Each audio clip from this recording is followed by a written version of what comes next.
दो विद्वान मित्र एक प्रतिष्ठित सेठ के यहाँ उनके निमंत्रण पर पूजा पाठ करने के लिए गए। सुबह के समय उनमें से एक विद्वान मित्र पूजा करने के लिए जाता था।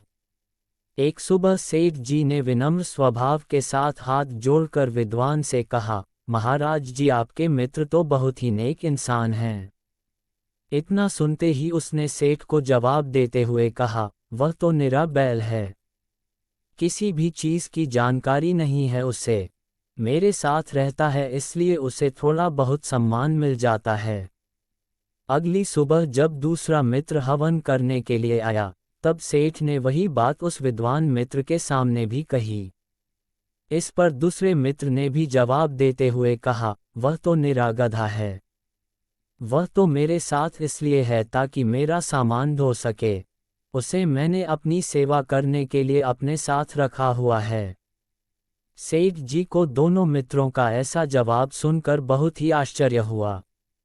एक शाम जब दोनों की पूजा समाप्त हो गई और वे एक साथ खाना खाने के लिए सेठ जी के यहाँ आए, तब सेठ ने दोनों की थाली में हरी घास रख दी और उनसे कहा, महाराज, इस भोजन को स्वीकार करें।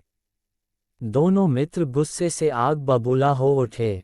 इसके बाद सेठ जी ने उनके सामने हाथ जोड़ते हुए कहा, महाराज, आप दोनों मित्रों ने ही एक दूसरे को गधा और बैल बताया है, और मुझे लगता है कि आप हरी घास, गधे और बैल के लिए प्रिय भोजन होना चाहिए। दोनों मित्र इस बात के लिए बहुत शर्मिंदा थे और उन्हें बहुत पछतावा हो रहा था। दोस्तों, यदि हर व्यक्ति अपने अंदर अवगुण देखना और दूसरों में गुण देखना शुरू कर दे तो वह इस प्रकार के व्यवहार से बच सकता है।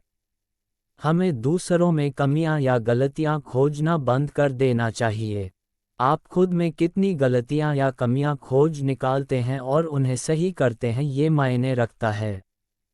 कृपया इस छोटी सी प्रेरणादायक लघु कथा पर अपने विचार कमेंट के माध्यम से हम तक पहुंचाएं।